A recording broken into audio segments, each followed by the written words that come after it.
Hello, good evening, ladies and gentlemen. I think we are live now. Welcome to Mental Health Live with Musawo Justine Nakimuli Kigozi. Good evening, everyone. Long time. We've not been live for a while, but we are live this afternoon. This evening, I think I'm COVID ill. We are live this evening with Musawo Justine Nakimuli Kigozi. I hope everyone can hear me. We will have a few minutes to commence our live. I know that we've got people waiting in the background, but we normally give it 5 minutes before we start. Good evening, everyone. Thanks for joining us this evening. Thank you for supporting Mind, Body, and Soul. I normally give a message about COVID. I hope seriously everyone is wearing their masks. Let's wear our masks. Let's wash our hands. Let's bin it when you catch it so that we can together fight COVID-19. We are ready to roll. I can see we have a few people online at the moment. Thank you once again for joining us. Live this evening with Mental Health Live. We have a few messages before we start, before we bring in our guests this evening. So the hot topic this evening is there is an increase in sexual abuse reported by NSPCC, and I have heard a few parents concerned about this situation. Sometimes I put in a bit of my local dialect. Abazadde banje abeeraliikiridde abaana baabwe, they are getting cyber abuse, sexual harassment online. But what we are here to discuss this evening, we have a few professionals, we have social workers, we have parents, but most importantly, not most importantly, everyone is important here, but very interesting, we've got an assistant director from urgent care in NHS who will give us a bit of a picture, the impact and what really happens when our children get sexual abuse on cyber or online. It is increasing, yeah. COVID is here. Everything is online. Meetings are online. Education is online. But we also have an IT expert who will explain how we can support our children in terms of managing this situation. So ladies and gentlemen, share this video, share with family, share with friends, share with parents, because this is important. I am a mother and I'm seriously worried about the future for my own children and their mental health. So if you're a parent out there, please share this, and we can all have a chat this evening. Interestingly, again, the recent report from Department of Health shows that children as young as 9 are very vulnerable when it comes to seeing sexual images. These can be pop-ups because they are using the iPads and laptops to do their homework, because there's no containment when it comes to adverts. But what does it do to them psychologically? What happens to their mental health during times like this? What happens to their mental health when somebody's calling them certain names online, asks them for certain pictures, then uses them to exploit their mental health? What is going on? What can we do to support our children? Because we have to. As a mother from the Black and ethnic minority community, I know that our biggest topic to talk about is sex, drugs, and relationships. We avoid to talk about things like that, but yet they are very important. So we've got guests this evening who will be talking about this. And it will be important for people to share. I'll just have a private chat and see. Yeah. We are all online. We are waiting for 2 guests. We've got 2 guests waiting, and we've got 2 guests coming. One is a social worker and one is a parent who will be addressing a few questions. But while we wait for them, we can start with the few that we've got in the background. I will be pulling out comments. So if there's any comments, you can put them in the comment box as we always do, and we'll bring them up on the screen and they'll be discussed by our guests in the background. Welcome once again. So this evening, we've got our assistant director that I'll add to the stream, Ajit. I'll just unmute Ajit to introduce himself. Ajit, can you unmute yourself? Yeah, I have done. First and foremost, yeah, my name is Ajit. I'm a clinician by background. Same as Justine, I've trained in psychiatry and I work in psychiatry. I work in urgent response, which is it's a hospital setting where we actually work with people with severe and enduring mental health issues, with complex kind of presentations. We also manage the whole of the community services for St. Helens, Chile for Health. And first and foremost, it's a pleasure and it's an honour being invited to speak to yourselves. I'm very, very, very honoured being here. So I hope I do you all justice. And by all means, if you need to ask me any questions, please, by all means, just send a message or interrupt me. I'm more than happy to help. But thank you again, Justine, for giving me this opportunity. Thank you. Thank you very much, Ajit, for your time. I know it's not it doesn't come in cheap, but we are honored to have you today. I've got a parent online, Mrs. Kalunji, who will be representing and speaking on behalf of parents. I'll let Mrs. Kalunji also introduce herself. Hey, how are you, everybody? How are you doing? My name is Ajili Sylvia Kalunji, and I'm a parent based here right in Liverpool. And I'm a parent of two young adults. One's 22 and one's 17. And so here I am, and I'm also the CEO of Kalunji Group. So I'm happy to be here. I'm happy to be part of this discussion on the mental health of, well, I believe both the parents and the children, but more so our young people. And I'm so very excited to be part of this discussion. And I'm so honored that you consider me as worthy to speak for the parents. Musawo Justine, I am so honored. Thank you for having me. Thank you very much, Mrs. Kalunji. You are definitely worthy to speak for the parents, especially the parents of Liverpool community. Next, we have Mrs. Rose Sully. I did it justice because we've got another man in the background, so it's two men and two women. Don't worry about the host. I'll be in the background. So Mrs. Rose Sully is a social worker by background, but she'll introduce herself this evening. Actually, I'm not a social worker. Justine, I'm not a social worker, but I do social work in my apologies. My line of work. My name is Rose Sully, and I've been working in with the community and African parents for a very long time, which is over 10 years. However, I worked with a charity called Africans Unite Against Child Abuse, which is a premier charity for supporting African parents in the UK. And when I was working for it, we did a lot of work. They're still doing a lot of good work in the community, bridging that gap between African parents understanding the law, child protection law, and positive parenting, which is very different from the way we grew up in Africa. So I still carry on the role, and I also work with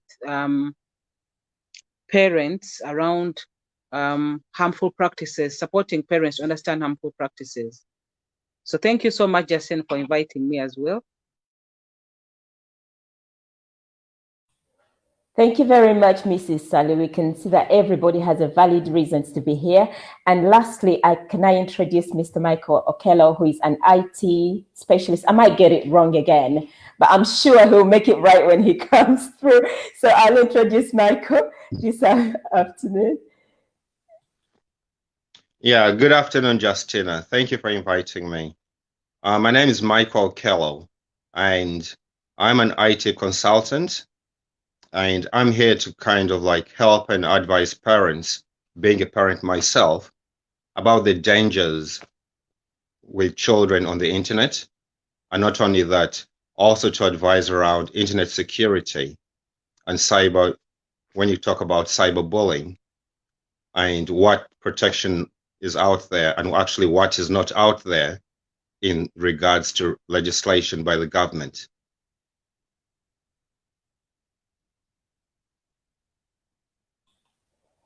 Thank you very much, Michael. I think this evening we want to start with the parents. So, Mrs. Kalonji, you're a bit like on the hot seat this evening.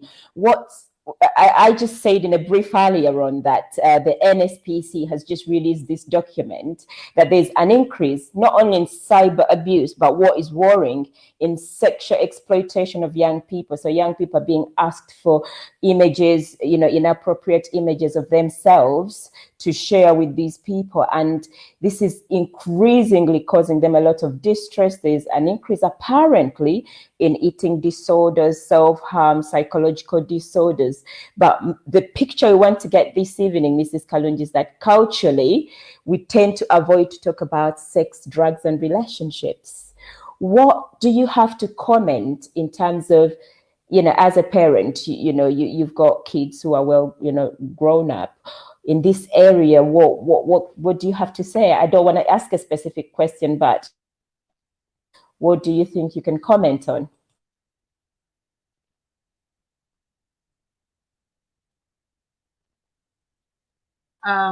Talking about sexual health and anything sex related was considered taboo. And it's not just in the culture we grew up in, it's also the faith we are brought up in Africa. Talking about sex is like talking about a dirty word.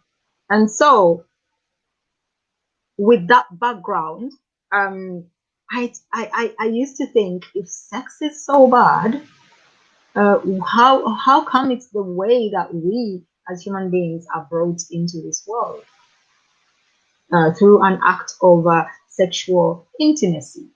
And so I found that I needed to know more about why is sex kind of demonized where we grew up, and by most organizations that are faith related, if I may call it religious. And so our children don't get to be taught about sex as an act of love between two people that actually are adults and have agreed to have sex. And so our children look for knowledge about sex on the internet, and they usually meet that on social media. And as we all know, there are a lot of not nice people. I'm being very, very politically correct here when I said not nice people, who are looking and trolling the World Wide Web, looking for ways to trap young people who exactly have not had an education about sex as an act of love between two people who have agreed to have that act together. And so they prey on these young people. Now, as a parent, it was my job to protect my children. And I did what I had to do, to put it very mildly. And what I did was, in an era where every child has a mobile phone and they are able to go on the internet. If my daughter were in a position to speak, she would tell you that we were very strict. Where a child would get a smartphone, she go to one of those little phones that we call touch. That does exactly what it says on the package. Connect, call. That's it. No more, no less. and it was purely for communicating that she's running late and why is she running late, and it was not connected to the internet. There was no data on the phone, so when she'd get home, maybe she'd then connect to the home internet while we were in a position to know what she was watching, but it wouldn't be on the phone because the phone didn't have that functionality. Obviously, as she grew more and more, we then were able to give her a smartphone. But by then, the habit had formed that she doesn't really use the phone for anything other than connecting with family, and it didn't have data again, and she could only connect to the data at home where we knew what she was looking at. And every blessed day at 8 p.m., that phone was handed to them. See, children go to bed and bring out the phone and start to surf the internet and go on Snapchat and go on Instagram and go on Facebook, where they are also bullied by cyber bullies, who are usually people that are their peers too. And it doesn't have to be people in school. It can be people in the community that they live in that they're connected with. They first start with a friend request and then they really are not friends. So we kind of call it cushioned our children from that as parents by making sure that we did not let them go to bed with their phone. So they go to bed to sleep. End of story. And they kind of did not like it. Now, let me rephrase that. They did not like it. They were like, our friends have phones, our friends are able to communicate, our friends are able to do X, Y, Z. And we were like, yeah, but you're not your friends. You are you, and you live in this house, and you're going to be and do and have whatever you need to be, do and have when the time comes. Right now, you're focusing on education. You're focusing on becoming that adult that you will want to be connected to when you grow up. We also made sure they were very busy, as in extracurricular activities packed to the brim. It meant one of us had to be there, and so that's why I literally was always a temporary worker, even though I made sure that I was always working when I needed to work. I made sure that I left work at 3. It wasn't a very popular request for most of the employers that employed me, but I made sure I was at work by 6:30 as well. So I did the work.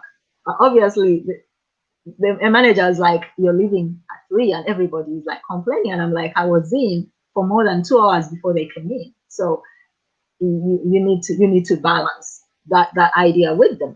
And so I was able to pick up my children most days and take them to their extracurricular activities. Sports was usually the activity of choice. So they were both in the Liverpool Harriers for years. My daughter loved football. My son just loved being around people. He's just a people person. So they were always doing sports. They did music, which is also a great thing to pick up for children, which helps them in the focus. It helps them in also when they are getting in the schools that they need to get into. Most schools that are great schools also consider music as a great art for the child to have. Playing instruments, all those things take time, and the only time they could do them was after school and on the weekends. So they kind of became that very busy child who didn't have time to hang around the streets and get into the wrong group and get into cyberbullying wars with other children. And I appreciate that not every parent can have that level of control on their child, because maybe they're working extra jobs and they don't have the ability to be able to pick up their child and take them to an extracurricular activities, especially for single parents.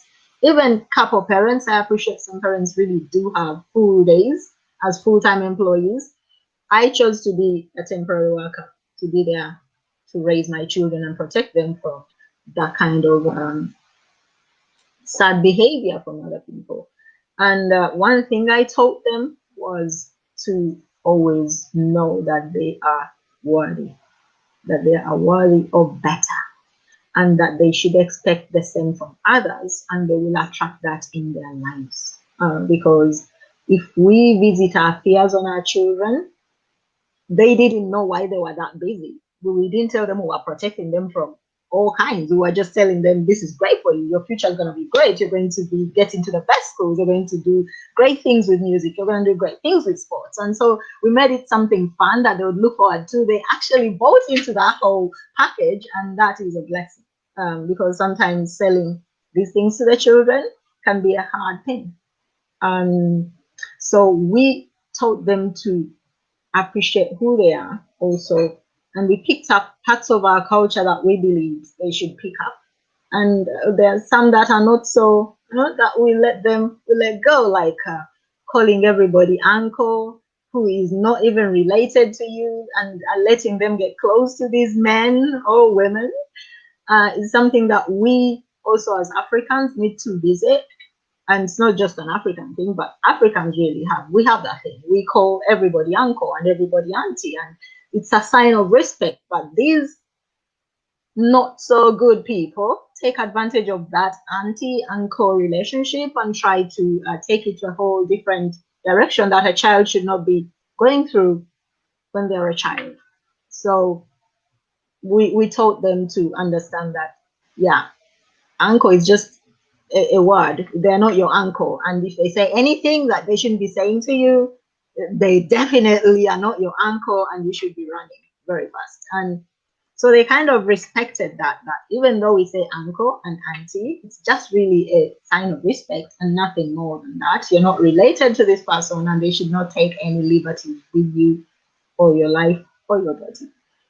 And that we did as parents was keep our children in an environment where they are part of the community. It's very, very important to have community. If your child doesn't know where they belong, they will try to find community elsewhere.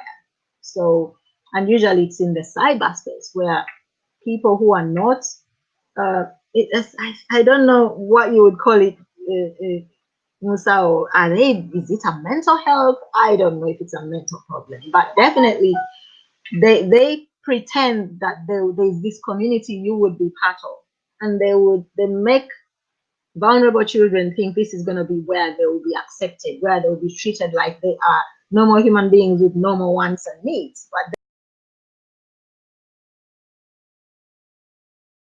I was just going to say we'll extend that to Ajit, that question that Sylvia just asked, but we'll come back to you, Ajit, in terms of children getting these new communities. We'll extend it to Ajit. So if you can keep it on your private conversations, Ajit, please. So definitely, children need to know where they belong in terms of community. And if you give them that community and you help them find a sense of belonging, because we all like to belong as human beings. And if you don't give them that sense of belonging, they'll find it elsewhere where you as a parent would not even want to consider that kind of community for your child. So we made sure they were part of the community we live in, and they became part of the choir, sorry, not choir, the church service. They are ministers in our community, so they are part of the parish. Then we also made sure they were also part of our community as Ugandans, and so they know who they are, they know where they belong, and they know where they are going. And a lot of young people don't know where they are going in life. You ask them what would you like to be as an adult, and they are like Beyonce or something like that, celebrity. And we as parents, we need to find that talent in our children, because we each have a talent, and raise it up so they know where they belong, and they feel good about what they do. My son loves music, and he loves drama, and so we encouraged him in that direction. And he is now part of Hollyoaks. He also has several acting gigs that he does, and he is part of the Liverpool Cathedral youth choir, and he loves that. He loves the level of leadership he has been given in all those places, and he's also part of our Ugandan community leadership as a youth member. And so when you give children a sense of belonging and a sense of self-worth, they don't look for it from total strangers. They look for it within their community, and they'll find a sense of belonging as well. Our daughter is great at sports. She has always been, but she's also very she knows who she is. She's reserved, but in a very outgoing kind of way. She's an introvert, let me put it that way. But she has her own community of friends who are her friends, and we know them, we know where they live, we know who their parents are.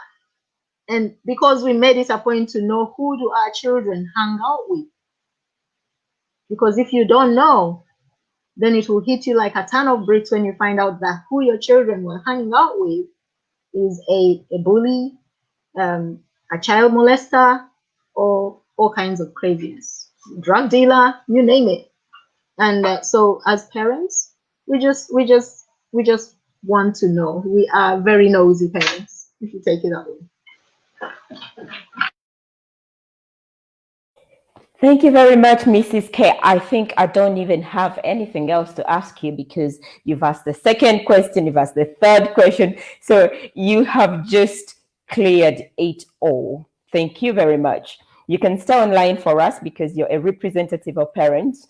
If you want to have a break, you can obviously excuse yourself, but we'll come back to you in the end when we've got some questions from people. Amazing, amazing. Mrs. Rosalie, in terms of safeguarding, this is an area that you do very, very well. Mrs. K identified a few things out there in terms of children wanting a sense of belonging. She clearly gave a good pyramid of some of the things we should do as parents to make our children belong, to make our children part of us, to make our children have a busy lifestyle, but also contain and structure their lives in a way that they do not feel suffocated by us. So that was a very good structure. But in terms of safeguarding, what is out there to support our children who then fall prey of this group of people exploiting the children? Thank you very much, Mrs. Kalunji, for what you have said. And I agree with you 100%. I'm a mother of 3 myself, and I'm privileged to have a teenager, middle age, and a young one. So I see parenting from all different angles. And children fall vulnerable, especially in these times where we are supposed to be more at home and parents are trying to work to maximize income because some people are furloughed, others have no jobs anymore. So children, especially older children, find themselves that there's no activities because there's nowhere that is open. All youth centers are not open, and there's no money to do activities for some parents, especially from a refugee and asylum background. So you find that sometimes it's very difficult to keep children busy, and children are very busy, whatever age, they have to be kept busy. So to help our children stop being vulnerable, it doesn't matter what your level of income is, it doesn't matter who you are, as long as you're a parent, it should all begin with honesty. We have to be honest and have open discussions with our children, especially around sex. Like Mrs. Kalunji said, we have to be honest about, because if we don't talk to our children about all these things, somebody else will. And that somebody has a purpose, which is to exploit your child. So we have to make our children our friends. And some of the easiest way to do it is taking things out of everyday life. For example, when you watch the news, there's always something that's happened on the news. They talk about teen pregnancies, they talk about drugs, they talk about survival sex, they talk about cyberbullying, cyber sex. There's so many points of conversations that we can have with our children. And if as a parent we can't communicate with our children, we just make them more vulnerable to such people, to such openings. And also, we need to talk about, like Mrs. Kalunji said, we all came from a sexual act. Every human being came from a sexual act. So really, that is something that we need to be talking about with our children, not just our daughters, because in Africa, we are meant to be, girls are meant to be more vulnerable. But here, and I think everywhere else now, even boys are exploited by older women. They are vulnerable to have homosexual relationships, and some of them could be just about exploitation. And I worked with a case whereby this young child was exploited, but the person who came to the door was a young boy her age, and actually he was the one pimping her out to older men, unknown to the parents. So honest conversations all the time, and to say things as they are, the good and the bad. And also, when we're talking to our children, we need to teach them about something called responsibility and accountability from a very, very early age, to tell them and let them know that you as an individual are actually responsible for everything that you do. Mom and dad can help you. Mom and dad can protect you. They can support you, but with you. If you don't work hard in your studies, it will still fall on you. And there's a repercussion for that. Same as everything else. So our children need to know that there are consequences of whatever behavior. And some, like we said, who fall prey to, Mrs. Kalunji talked about uncles and aunties. There is that abuse that happens in our community because everybody is auntie and uncle by name, but we should teach our children. For me, my children know my real sisters are called Mama Josephine, Mama who. So then the real blood sisters, they should know the aunties and uncles you've made here, the relationships. And also anybody who talks to them about sex or any form of exploitation, there's so many, drugs or being drug mules or getting them to exploit other children, should be limited, very, very limited to us having conversations with our children. The other thing is, you talked about how do we stop that vulnerability. You talked about what sort of government guidelines are there in place to help our children. The government and the police only come in to counter when things have already happened. So really, we as parents have to be the first protectors of our children. So children have to come. We can notice, for example, like things like if your child's character changes or behavior, usually there's an underlying issue that as parents, sometimes we are too busy. And I keep saying, we all work for our children, at least most parents. But if the children you work for, you don't know them or you don't understand them, then you're working for nothing. You're just exposing them more to be more vulnerable to abuse from those people that give them time. So time is very important. To spend time with our children enables us to understand what they're doing. And children, like Mrs. Kalunji said, sometimes we can't control what happens, what they do in the cyber world. Sometimes, however good you are, even if you take off the phone at 8, even if they don't have internet on their phones, they will find ways. They will have friends who have phones and they'll be exposed to that. So all these conversations still have to be talked. We have to talk about all these things and responsibility and what might happen. Just like we talk about the goodness of a good education, working hard, we also need to talk to our children, the worst case scenario. If you do this, this is what will happen. When my son started telling me that he has a girlfriend, I think he was about 17. And then he turned 18. And he wanted to go out with his girlfriend who was 17 at that time. I sat him down and I said, listen, now, you are an adult. You are taking out somebody's child. So you need to know that anything that happens to that girl, you are held responsible. So it won't be anybody else but you, because now in this relationship, you're the adult. I think that scared him a bit. because he now knew that he has that responsibility over that child. Because I told him that she's a child, you are the adult. So all these things help for us to support our children. And of course, like the government guidelines, we have the rights of a child. We know that children have to be protected by the state, and they will interfere if we don't look after our children. If our children are exposed to any sort of abuse or exploitation, that is when the government will come in. But it will only come in when something has happened. So for us to be proactive, to help us keep our children at bay, I understand it's not easy because we have to work hard. We are living in an environment where it's very nuclear.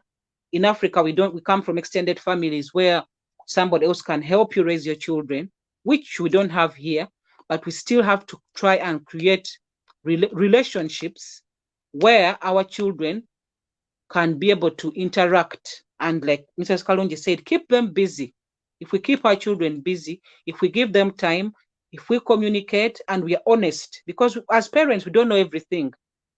In fact, our children sometimes know more about us than us, especially about cyberbullying and sex sometimes, because they're exposed to so many. I remember there's a program that used to be on, I think, Channel 4 about something doctor. What was it called? I don't know if it's still on, but I was watching it one time and this woman had What's Down Below. So I told my son to leave the room and he said, "Oh, mommy, we watched that in school already. I know everything." And I still say to him, "Well, I can't watch it with you." But even school is another area that opens up our children to so much vulnerability in that area, because sometimes sex education comes at an age, for me, which I think is too early. However, sometimes it is necessary to let our children know what's happening around them.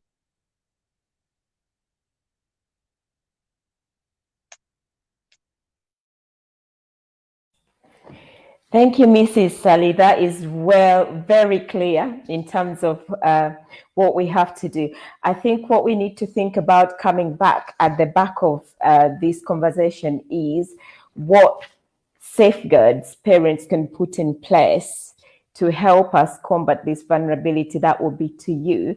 And Mrs. Kalunji, when we come back, if you can think about, you know, you mentioned that all these good things that you've done with parenting your own children.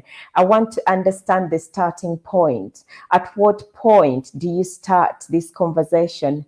And, you know, because some parents just don't know where to start, because you mentioned about talking about sex as, you know, a good thing that brings another child into the world. It's creation, procreation. But when do you start talking about this? As Mrs. Sally highlighted, she wanted to watch a program with her son, and her son said, "No, we've already watched it in school." So obviously our children know more than we think that they know. And that would be good to capture, starting point of that. And if our IT technician can think about, is there any government legislations that can guide us? But now we will be going to our NHS worker, Mr. Ajit. If I add you to the stream, Ajit, and in summary, just try and talk about the impacts that we've had other people talk about, but what you see in NHS, in mental health at this moment in time, but also moderating and highlighting some of the things that you've heard during this conversation.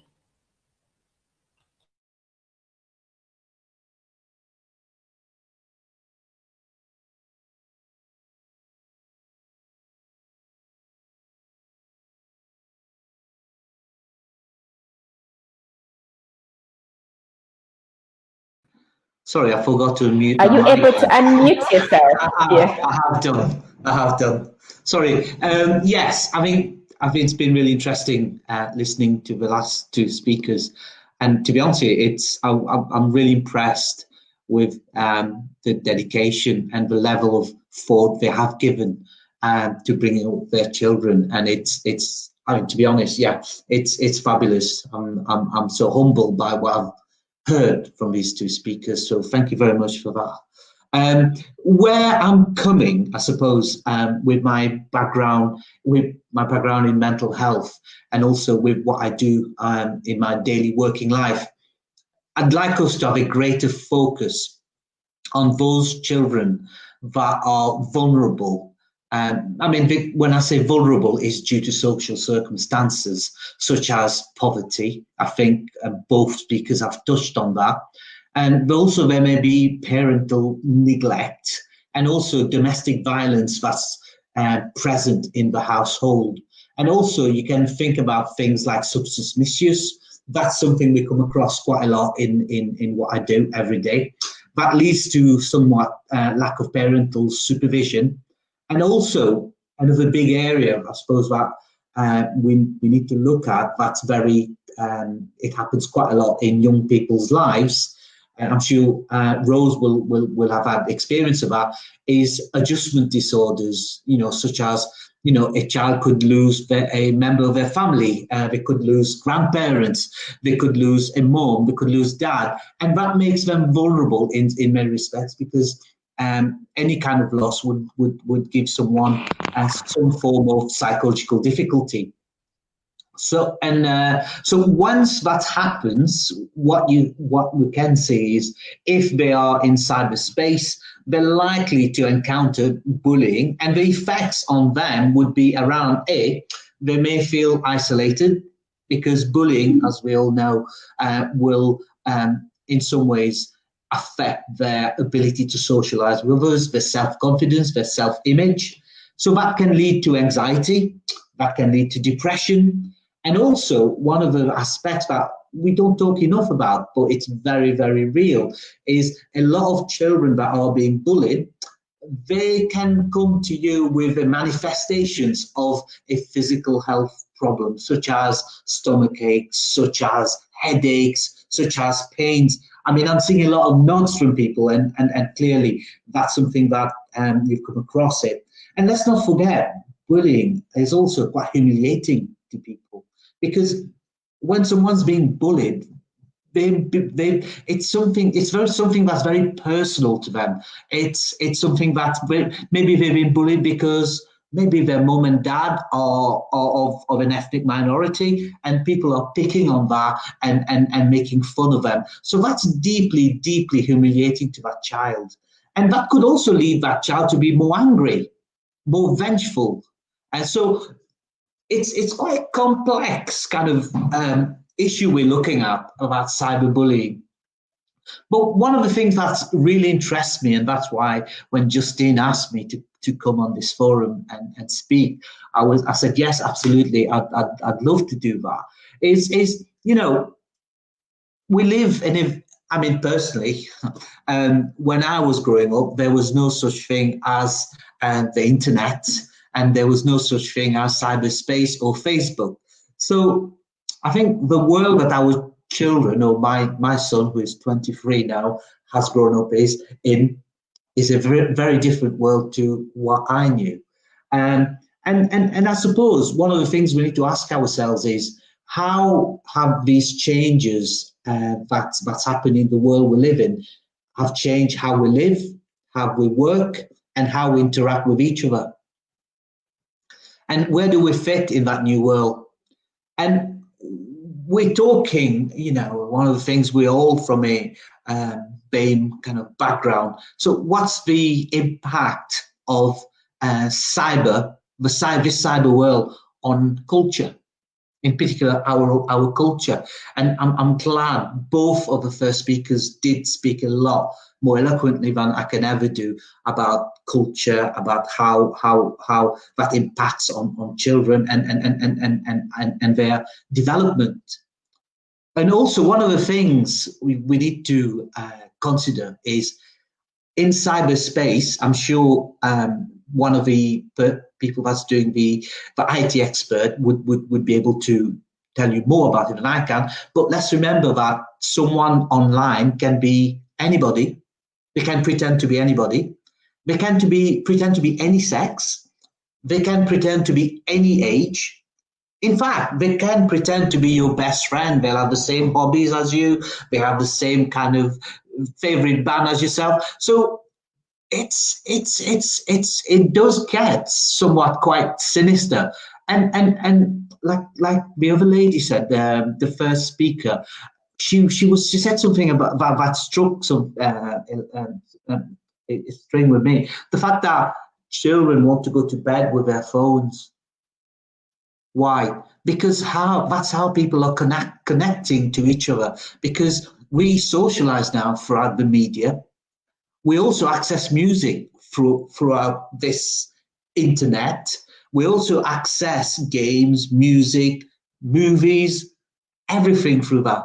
Whereas, to be honest, the worst thing I did when I was a child, I went to bed with my Walkman, and that was it. I listened to the music I liked. So there was no interacting with anybody, you know.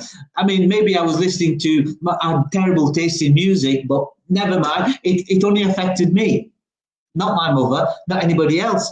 So your children now is going to bed with that phone, listening to music that's downloaded or that's live from the internet, but they also have access to other people that's doing all kinds of things like gaming, talking, socializing on the internet. So it's a very, very different world these children are living in.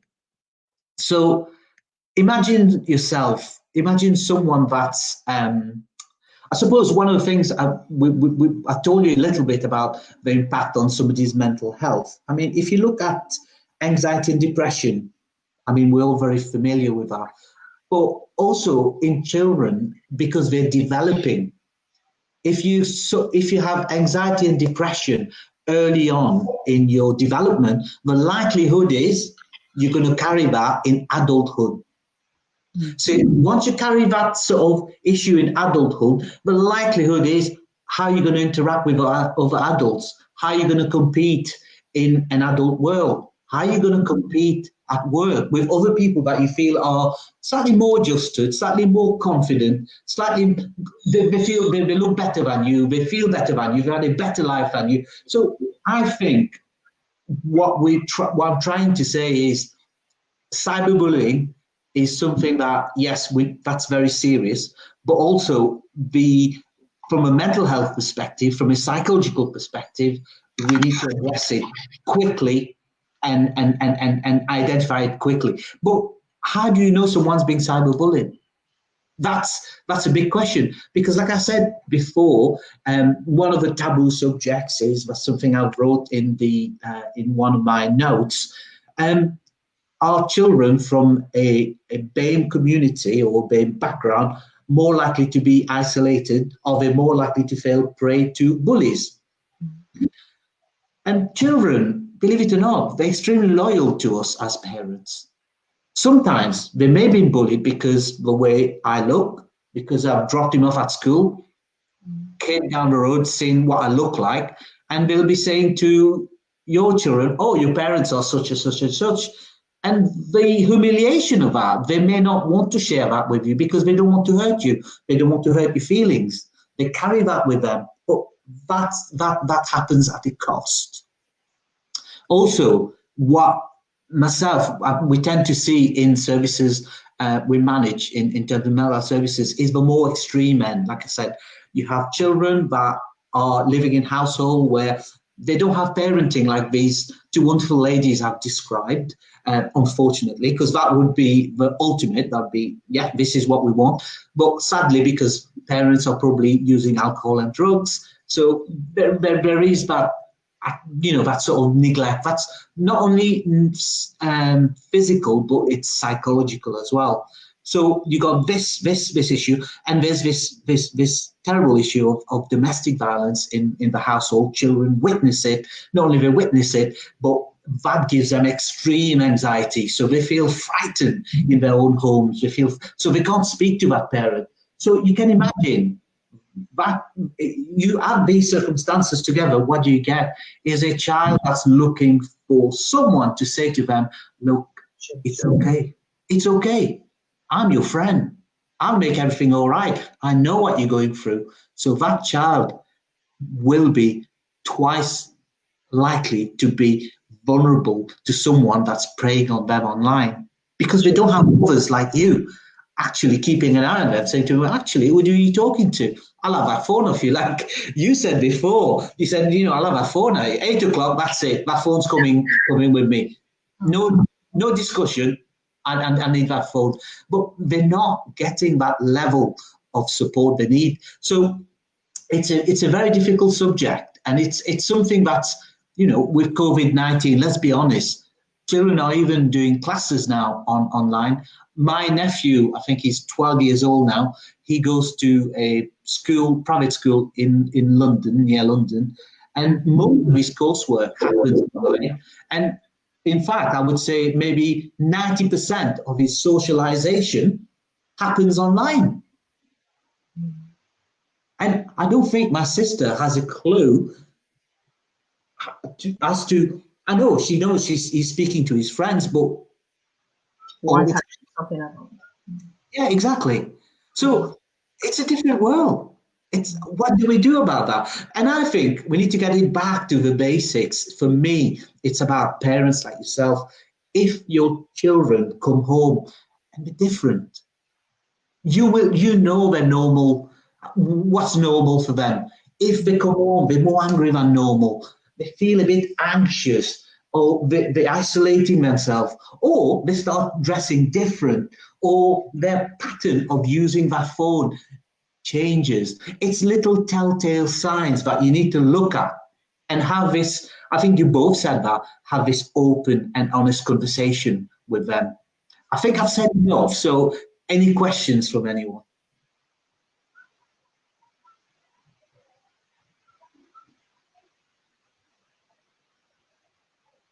As a specialist in the mental health of young people and people in general, what are the signs parents should look out for, especially in this season we're going through? What are maybe some new signs that are exhibiting in young people who are missing their friends and who are feeling like their life is useless right now? They don't know where their life is going right now. What would you say a parent should look out for in their child? Okay, first and foremost, my specialty is in adult mental health. Mm-hmm. So yeah, I mean, when it comes to what we study is, in fact, is human behavior. And in psychiatry, what you're looking at is abnormal behavior. I'll use that term very carefully and with the greatest of respect. So what's natural and normal, that's understood by society, it's within the norms of the culture the person is brought up in, that's fine. But what we're looking for is what's outside of this. So I suppose that's a very good question from yourself. What you'd be looking at is very basic stuff around, what's changed? Are they quieter than normal? Are they keeping away from friends? Because cyberbullying, more often than not, can happen. It's very rare a stranger will pick on them. It'll be someone from, someone that's in their social circle. So if they're not socializing the same, they're isolating, what's going on? If they're more anxious, that's always a telltale sign.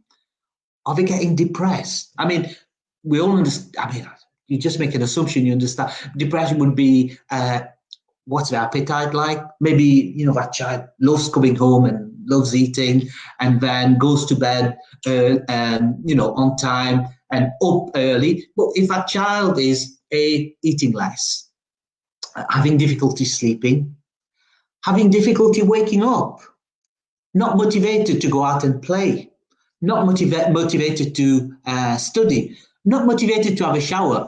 You could argue that's most teenagers. I know, I've had one myself. I had to really push him to have a shower when he was younger. But these are within reason. And so these are things you can look at. Maybe, they're a sharp dresser. I think you said your son is one that does a lot of film work and theatre work. Well, my son does the same. He's in a band. He's 23, and he's done a lot of musicals. So yes, and so he's always been a very sharp dresser. So if I think of himself, if you think he gets up and he's normally, sharply dressed, I'm not 100% sure about his standards of hygiene, but he's a boy. But anyway, but he's sharply dressed. What if he loses his appetite and he's not dressing the same? He's not socializing the same. He's staying at home a lot. He's seeking a lot of reassurance from myself. These are the signs you need to look at, and then let's not forget the physical health manifestations. They keep coming to you saying, look, oh God, I can't go to school. I'm getting like pains in my belly. I'm getting muscle pains. I used to get that from my son whenever he was stressed out about exams mainly exams really. He used to have pains in his stomach and he'd stay at home and we'd have all that happening, and also, they may go the other way. They may become very angry, very aggressive, seeking vengeance. Interestingly, today, I was listening to the radio, and I'm someone that's very sort of focused on Black lives, basically, how to make sense of this world and on people.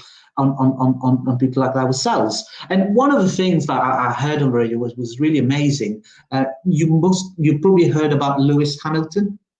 You probably know who he is. He's the #1 racing driver in the world at the moment. He's from an Afro-Caribbean background. And his dad was being interviewed as well as Lewis. And he said, and his dad is called Morris Hamilton. And they said to his dad, why did you get him into racing cars? And Morris said, well, I didn't want him to have that kind of childhood I had. And he went, we lived in like a suburb of London somewhere in Newtown, where he said, I was only black kid in the street. But I was not only the only black kid in the street, I was the only kid that never had a bicycle. Never had the latest game, never had the latest clothes and that sort of thing. So I wanted something different for Lewis. So what he did 2 free jobs and got Lewis a go-kart when Lewis before he was 12 actually. Got him a go-kart. He fixed it himself, made it new, bought a couple of engines, did it up. And Lewis loved racing. He raced 6 times for the first time. So he raced 6 times and he won 6 times. 6 times. That's a young black kid that was under 12. So what? And when they interviewed Lewis, they said, because he was the only black person that was doing racing at the time. So they asked him, did you suffer racial abuse when you were doing that? He said, yes, quite a lot. They said, well, what did you do? Well, I was angry. I wanted vengeance. So I talked to my dad. And we decided that vengeance, we're going to get it. Today, he's worth millions of pounds. He's one of the greatest racing drivers ever to grace this country, and he's black. So what I'm trying to say, different people will do different things about that. They react differently to it. Lewis Hamilton is an example where someone has been bullied and has come out the other side. And you may know about the Black Lives Matters movement that's happening worldwide. And Lewis Hamilton, as you probably haven't, but by all means, online, what he done publicly, he kneeled down as a gesture of respect. And interestingly, he was criticized by the media for doing that. But when you understand where that's come from, it makes sense. What Lewis is saying, I have conquered this. I'm here now, and please take notice of me. But his way of getting back to his bullies that racially abused him was to beat them time and time again on the racetrack. So my message to you is, yes, look for these signs. And please also, especially in the roles you ladies are in, you do an extraordinary job in an extraordinary world. Look out for these children that are suffering because of parental kind of neglect, who are suffering because the parents are using drugs, who are suffering because they've been bereaved and they don't know where to turn to. Because we all know, because I've experienced bereavement when I was 14 years old, and my mother was very similar to you two ladies. I could not get away with anything. She was brilliant. She was in control. She was loving. She was brilliant. But at the time when my dad passed away rather suddenly, she lost control because it was such a big loss. So at that age, for the next 2 years, we felt that I probably was one of these very vulnerable children, but I was lucky. There was no such thing as internet. And the people I had around me were good people. I was supported by my uncle, by my auntie, by my cousins, by my friends, by my neighbor next door, who we've kept a friendship with them for, I would say, maybe 40, no, maybe 50 years. So I was very lucky. I was one of the lucky ones. It was difficult, but I was one of the lucky ones. But I suppose in your day-to-day life, in what you do, especially you two ladies, you'll be able to make a huge difference in those people that are vulnerable, because that's where our focus is, mine and Justine's, in the job that we do in mental health, is looking out for the vulnerable and offering the vulnerable the kind of care, the kind of help they need, with people that are trained in doing what they do, and people that are able to support them more long-term, more consistently. So this is what we do. I mean, today has been extraordinary. Like I said, I'm ever so grateful to be part of this, to be part of listening to what you've said. It's just not only just filled me with joy, it's filled me with hope. I was so impressed with what you've said. That's me. Any more questions? Thank you, Ajit. I think that's been a lovely breakdown of what I was going to ask you today, and you've broken it down for us really, really well in terms of what we have to look out for. And I hope people out there, you can share this video, this broadcast with people, because there's a wealth of information that you need to understand. Look at Ajit. While he used to go to bed with his Walkman, children these days go to bed with their smartphone. Amazing. But thank you very much. We're going to bring Michael. I'm just mindful of time because we normally have an hour and a half on here, but there's a lot of things to discuss today, a lot of comments coming through, a lot of contribution from people on Facebook Live. Thank you very much, our fans. You've been wonderful. I just want to give a shout out to Helen in Scotland. Helen has made a massive contribution. She's just been throwing out all these questions and contributions. So Helen, I just want to give you a shout out. You've really, really done well. And everybody out there watching at the moment, thank you. So I'll bring Michael, and really what we want Michael to, to address as an IT technician. We all know that where there's no legislation, there's no law. So we will ask Michael, find out from Michael, is there legislation that really controls this cyberbullying or sexual exploitation online? And if there is not, what can parents not look out for, but how can they manage these internet sites? Because I don't know who owns the internet. I see BT, I see Virgin, is there anybody who owns it? And what can you do? Some parents watch something and the history remains, but like somebody mentioned earlier, these children know the internet better than us. Some of us don't know how to delete history. So how do we do these things what can we do to support our children? I'll bring Mike on to address that. He's the expert in that area. Yeah, hello. Thank you, Justina. It's been a very interesting conversation. So from the IT point of view and talking about legislation and cybersecurity, what I'll try and do is target the information based on what each of the other guests have said. So with regards to legislation, I think Mrs. Sally made a very good comment. And we have to understand one thing. A crime is only committed after the law has been broken. And when it comes to cyberbullying and issues which affect children, the government has some legislation in place, but the government does not control the internet. So the government legislation can only take effect if a crime has been committed. And Mrs. Sally did mention that the police only come after something has happened. In most cases, the police never come, but the mental effects linger on because it is very hard for the police to prove a crime has been committed.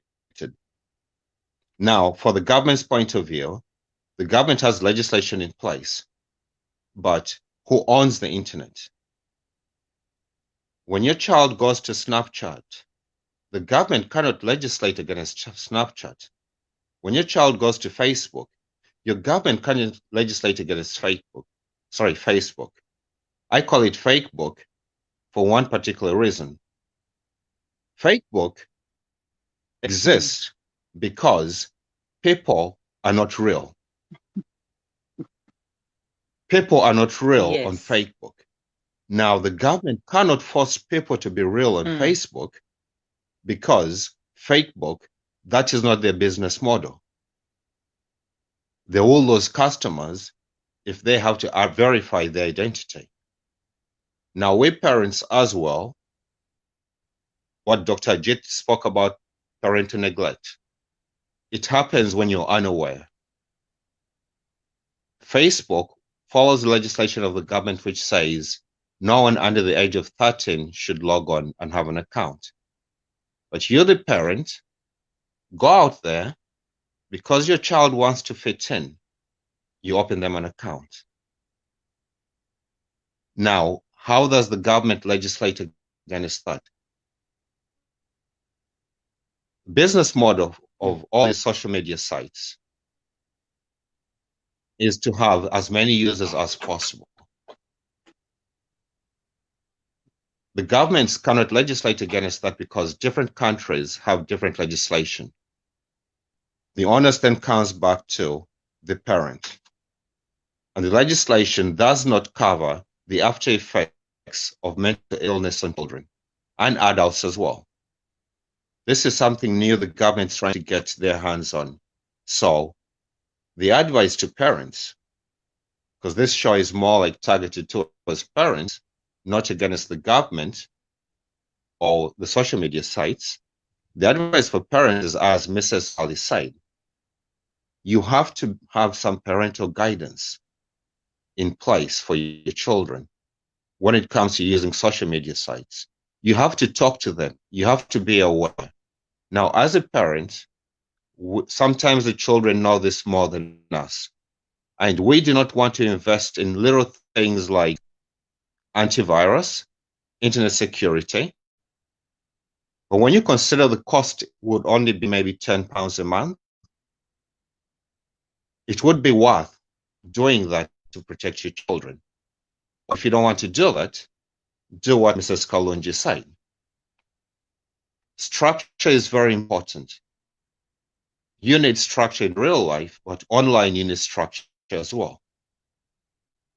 If you can put online structure because you cannot walk away from the internet right now, it is there, it is very necessary, it is very useful. The problem is how you use it. Now, if you don't put structure in place, a child will do anything. Likewise, you need to put some form of online structure in place. Personally, what I did was, due to pressure, when my children got their Facebook accounts, I made sure that we were friends. So I could monitor their activity. I could monitor their friends. So when you find an adult talking to your child on their account, or you find an adult is a friend on your child's account, I would ask straight away, how do you know them? It goes back to what Mrs. Kalunji said. You need to have structure online as well, not just physical structure in the real world, but we have another world. We have a second dimension, which is online. We need to have structure there. Well, when it comes to structure, there needs to be awareness. So we as parents need to be aware, monitor our children, take interest on the sites they're going to. Some of us cannot afford to pay other people to do that for us. We cannot afford to pay internet. But we need to have awareness that our own behavior online reflects how our children will behave online. The sites we go to, you could think it's secret, your child walks past, your history. So we have to, as parents, also educate ourselves and become more aware of the internet. Our children in these sad times need to use it for their education. Are you really sure that your child is using it for education? Or has it got 1 or 2 pages open and is using it for something else? How many parents take interest in the games the children play online? There needs to be structure. Now, when it comes to culture, transfer of values, the physical values you have, you should transfer online as well. Dr. Ajit mentioned something which is very important. No one is who they say they are online. You can never take that for granted. So transfer the values you have online, because you're meeting people with so many different values. Another thing with the internet is, as human beings, we're hiding behind an avatar. It gives us the capability to express without consequences. And the government cannot do, there's no government legislation which can prevent that until a crime is committed. But the mental impact of the mental consequences would carry on existing. So we need to teach our children, and we ourselves need to transfer the values we have, give them cultural, traditional, national, online as well. And what Dr. Ajit talks about cyberbullying online. Coming from Uganda, we have a lot of tribes. And I was talking to Justine about something. And I spoke about my language, my culture, my civilization. During the course of this talk, I've realized that you have the online language, you have the online culture, and you have the online civilization as well. That is something which we as parents may not be aware of, but that civilization online culture opens up so many opportunities for cyberbullying, and there is no legislation the government can put in place. So it falls back to you, the parent. This online culture involves entrapment. Your innocent child could send a photo to someone, and therein they're entrapped. Someone now has control of your child online. These are the dangers of the online culture, the online civilization. Your children go online because they want to fit in. There's the excitement of going to new sites. How many parents will ask their children, why do you have an application like Snapchat? Most parents wouldn't. Most parents are not even aware of the applications their children have on their mobile devices. That is what is called the online civilization. When you ask your child, they'll tell you, Mom, everyone has it. Dad, everyone has it. It's going to be a very big challenge for the parents, because this online civilization is different from the civilization we're used to. This online culture we're not aware of. So we need to have awareness. The doctor said it, Ajit said, non-online is who they say they are. So a lot of times it is down to parental neglect. We don't have the time to try and understand what our children are doing online. We don't take the time to learn about these applications. And also, it's very easy for you as a parent, because your child is quiet. You're too busy. So like the doctor said, when cyberbullying happens, you have to look for the same kind of identifiers you would use for physical bullying, which just means paying more attention to your child's online activity, how they react when they come out online, or even how they react when you ask them to show you what they've been doing with their phone. A lot of parents will not do it, because right now we live in this world of invasion of privacy. But ask your child, what have you been using your phone for?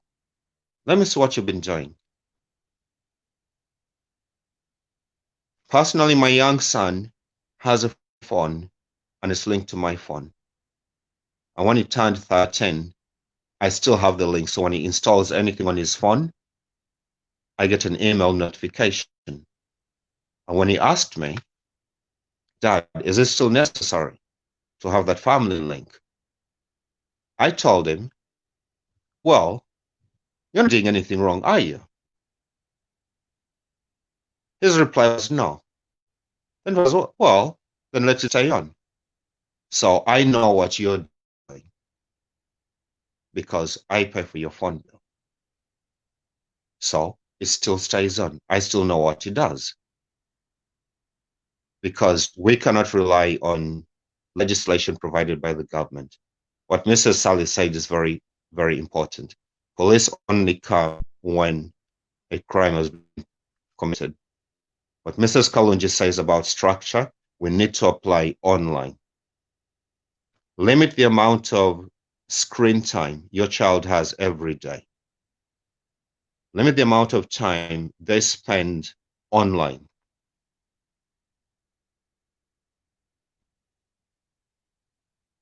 So I think that is all I could actually say when it comes to regard to cybersecurity.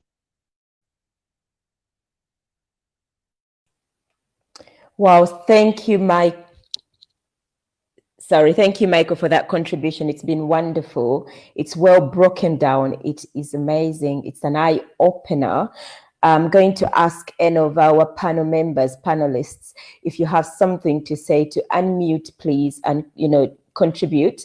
We have 15 more minutes to wrap this up. If people can unmute and say something, I've got everybody literally unmuted. I'd like to say something. I'd like to say something. I was very impressed with what Michael said. He made me realize that I'm a fake booker. I will come clean about that, because you're right. Everything on Facebook that I put on, most of the time is fake, purely because when you think about the stuff I put on Facebook, I never put anything on when I'm miserable, when it's raining, when I've done nothing. Everything I put on Facebook is when I've had a great time. After, let's say I've been to a car show or something, I've had a brilliant time with friends, and I'll take a snapshot of it and see, and I'm saying to people, look how great my life is. But it's not like that all the time. You're right.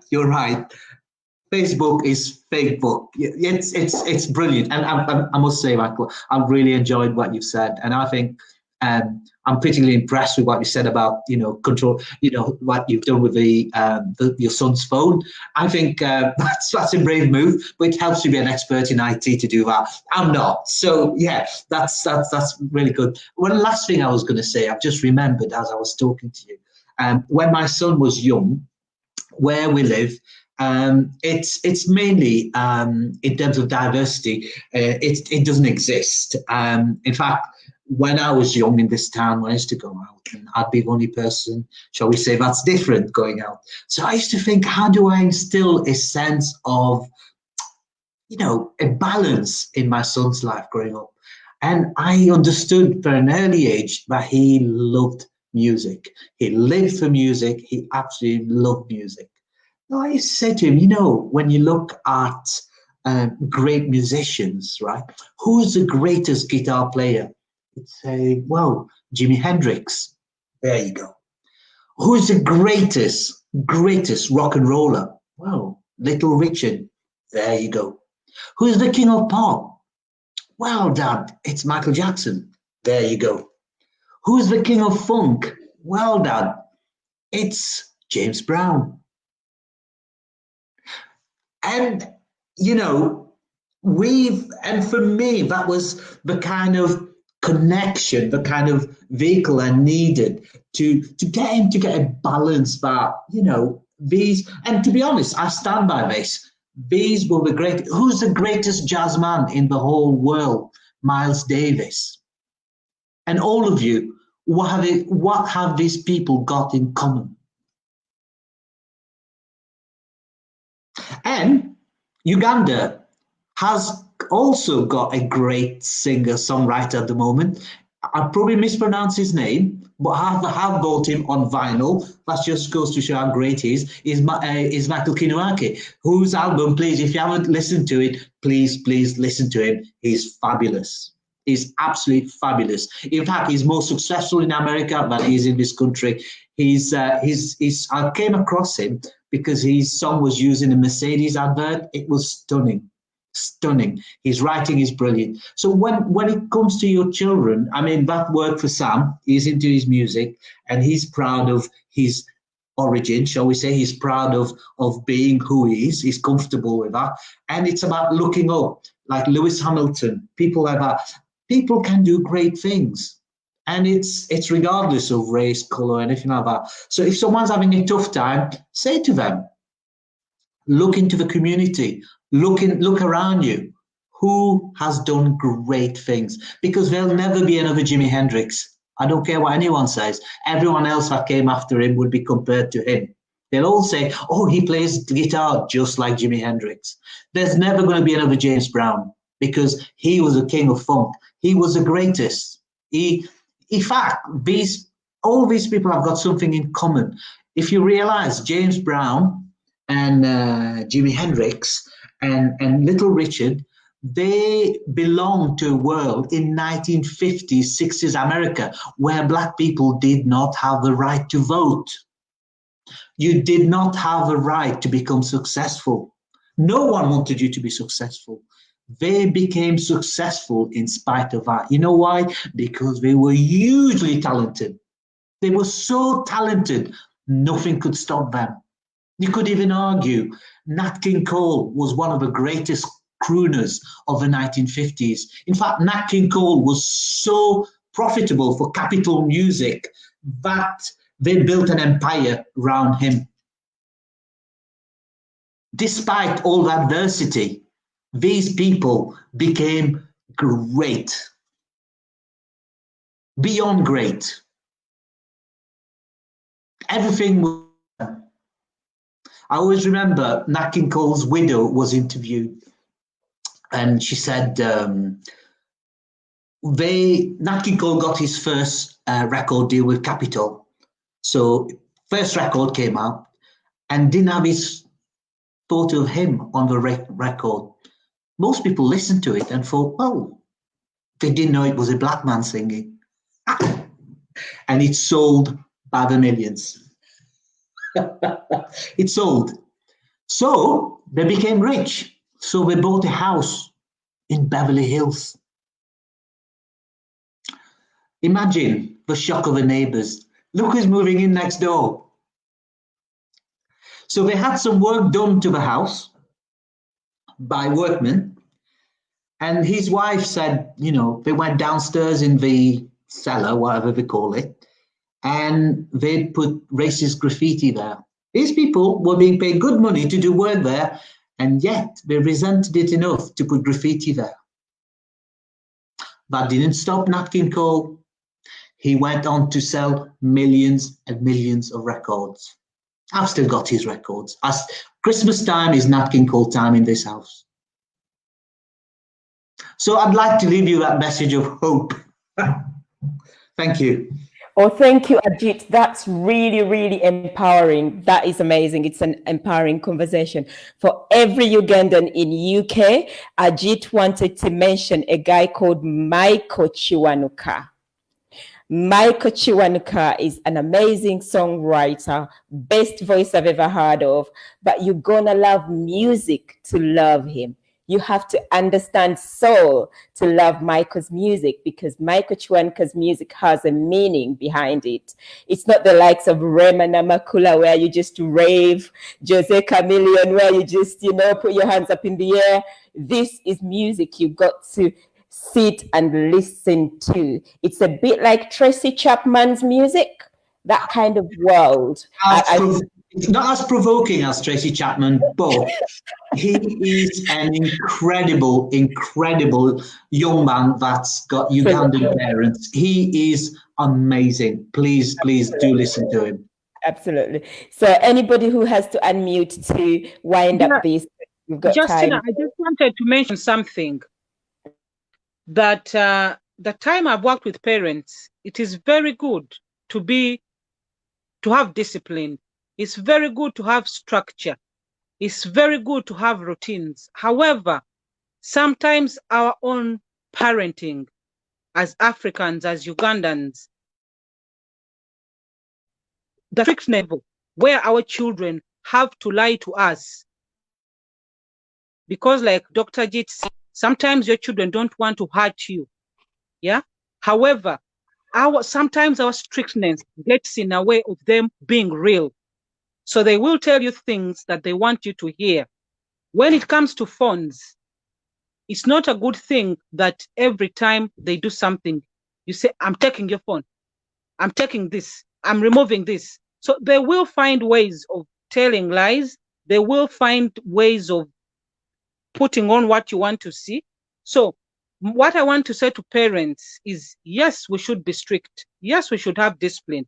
Yes, we should have routines. But at the same time, there's a time when we have to break them up for our children to see that compassionate side of us as parents. So that you set a routine, but there's a time where there should be a difference between discipline and punishment. Punish our children, but discipline them. So that's what I wanted to add. Thank you so much to all of the speakers. I've learned a lot. I've enjoyed everything. And Justin, I hope you make this something regular for the benefit of our parents. Thank you, Rose. I know I've not had a live since the last one we had with NHS professionals, Dr. Raj and everybody. I do have other things in the background that I tend to do and get really busy. I'm in full-time employment as well. I'm a parent, but this is my passion. You all know this. This is my passion, and I'm all about mental health. I want to put the face of mental health on me so that when everybody mentions Justina, this is about Black and ethnic minority mental health. And I've got this, Rose. I won't let you down. Anyone else who has a comment, please? Thank you so much, Dr. Ajit. Musawo Justine, thank you. Inshallah, Nasali, thank you so much. So much. It is so important to remember that we are the parents. A lot of parents want to be friends to their children, and there's nothing wrong with that. My children and I are friends, but they know I am the parent. They're all taller than me, but they know I am the parent. So we have to man up, if I may use that word, and be the parents. to our children. We have been given a mandate to guide them, to help them become the best human beings they can be on this planet. And it can be hard for a parent who is working 3 jobs as a single parent. It can be hard for a couple that have to each work several jobs to feed the family. But there are 24 hours in a day, every day. And if you find the time for your children and talk to them as human beings and show them that I am your mom, I am your dad, I'm here for you to help you become the best you can be. So tell me what's going on in your life. So even if that time is at bedtime, even if that time is in the morning before you go off on that first shift, even if that time is when you're driving to the shop to buy, find the moment to ask your children how's been their day, how's school, who are their friends, why are they friends, what do they find in that person that they feel is the right thing for them to be friends with that person. If you don't ask, you don't get. In life, the person who asks the most questions gets the most results, because curiosity does get you where you're going, and it does tell you what's going on in your children's lives. For parents who are single parents, it's important to build community around your family, because your children then have a community of people they can actually talk to. I used to have a friend who moved back to Uganda. My daughter used to tell her everything, and she would tell me everything. She'd say, this is what she didn't tell you. Now, my daughter didn't know until she was older that my friend was almost like her safe net. So she could have somebody outside of me to talk to. I trusted this person, and I trust her still. She's a very close friend. So you, as a parent, should also know who your friends are, and then you connect your children to them. So your children know who they can talk to about things that they don't really feel comfortable talking to the parent about. But that also goes back to subjects that we grew up as taboo in our cultures and in our religions that we grew up in. And I'll tell you that God is the same in every culture and religion. And so we should allow our children to understand that fact, that God is the same. And we are all the same. When we are hurt, we all feel pain, and we all cry, and we all bleed red. And so when our children understand that they are as worthy as Prince Harry or William, and that they are as able to achieve anything they want, more than even Prince Harry or William, they will rise up to the person they are meant to be and achieve what it is they are meant to achieve, because it's all relative to each one of us. Success is relative to the person, just as God is personal to every person. So allow your children to have that higher consciousness in them, that there's something higher and bigger than us operating in our lives, and it's got our back. Because we all grew up in cultures where we think there's hell. Hell and heaven exist right here, right now, on this planet. And only human beings experience those two experiences. And so when we teach our children that good is good, and therefore the good in you is the God in you, and we teach our children that bad is bad, and what is bad, you have to describe what is bad to your child. Because again, bad is relative. In some cultures, what we think is bad is actually good in other cultures. So we teach our children what we believe is bad, and then we let them understand that you are living your hell right now, or your heaven right now on this planet. They will wake up to so many things that are holding them back because of religion, because of cultures, because of tradition, and they will rise up to be the best thing they can be. My daughter is now a first-class degree holder in engineering, and if you see her and you met her, you would think she's a 12-year-old. She's small for her age, just like I was, but she's a badass. And my son is a lovely, cuddly, loving young man, and I believe everything that's going to him that's good, he will achieve, because that's what I have inculcated into them. And like our cybersecurity expert said, be the parent. Snoop on your children's gadgets. You give them to them. You have the right to take them away if they do not grow into that person you want them to be. You can take it away, not as a punishment, but as a consequence, because everything has a consequence in life. As a consequence of their behavior, they have had this. It is a luxury, and what's the word, Musawo? It is not a privilege. It is a privilege. You're taking the privilege away. You gave it to them as a parent, and you have the right to take it away. And you take it away with love, because abuse comes from we as parents bringing anger into the equation.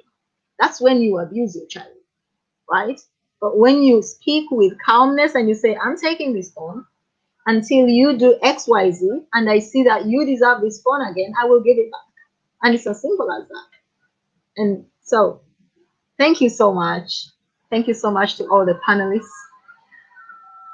As everyone else has said, we hope you hold more of this, Musawo Justine. We appreciate you so much. And thank you so much for inviting me specifically. And God bless you. Namaste. Thank you, thank you, thank you, thank you. It's been an amazing panel. It's been an amazing evening. What can I say? I normally sit down here and break it down and summarize it, but today I can't even break it down because these ladies and gentlemen have said it all. It's too much for me to break down, but all I can ask anyone watching this live today, anyone on it today, share it. It's informative. It's educative, it's meaningful, it breaks it down for you and your children. As I always say to you, I'm not here to speak the big words of, in fact, I don't know the big words in medicine. I'm here for the members of the public. We break down research into things you can understand. We break down diseases, symptoms, anything in a language that you can understand. I cannot summarize what has been said today, but please share this video. And I would like to remind you as well that we have our social distancing youth mental health seminar in half-term, October. It is with Manzaside Police and NHS professionals. It's been funded by the National Lottery. So bring your children. We'll have free lunch. We'll have interactions using the social distancing procedures. We will look after them using what education is currently doing at the moment. We have nurses there to support your children, but we can interact in a language that your children can understand. Thank you very much, Mr. Jit, Assistant Director, NHS. Thank you, Mrs. Kalunji. What can I say? You are the pillar to our community here in Liverpool community. Thank you for the work you do as an author and a coach. Thank you, Mr. Michael Okello, IT specialist, for the company that you work for, but also a very good support to Mind, Body and Soul youth support that you do, and all the information that you've broken down today. I cannot say anything. Thank you very much, Mrs. Sally, founder of Swarm. We love you.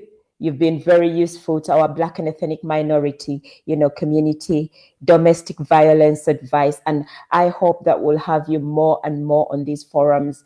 Everybody has been useful and I love having everyone. Thank you very much. Most importantly, to our followers on Mind, Body and Soul and our supporters who have been there since 2017. Amazing. Everybody every time I tune in, there's people waiting for this information. So it is helping. So share it. Let's talk. Let's engage. And let us work together in the Black and ethnic minority community. Mental health is not a taboo. It's not a curse. It's not witchcraft. Think about diabetes. Think about high blood pressure. These are things that happen every day. Thank you very much, ladies and gentlemen. Let's catch up the next after Sunday, as we are here every other Sunday. So reminding you, wear your masks if you have to. If you're exempt, you know what to do. Wash your hands. That's important. Catch it, bin it. That's all you can do to prevent COVID. Thank you and love you all. Thank you very much.